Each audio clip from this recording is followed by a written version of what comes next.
Hi, it's Steve. Today we'd like to show you how to replace the door trim end cap on your refrigerator. It's a really easy repair. Let me show you how we do it.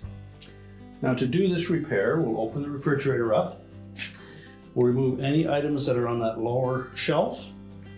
We'll lift the trim away from the liner.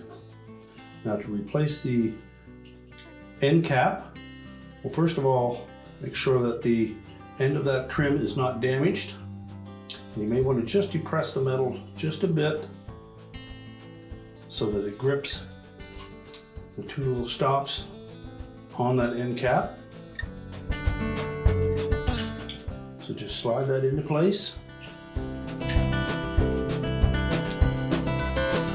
Make sure the little tabs fit into those slotted openings. And now we're ready to put that trim piece back in the refrigerator. We'll open the door up. Line it up in the grooves on the liner. Press it down into place. And your repair is complete.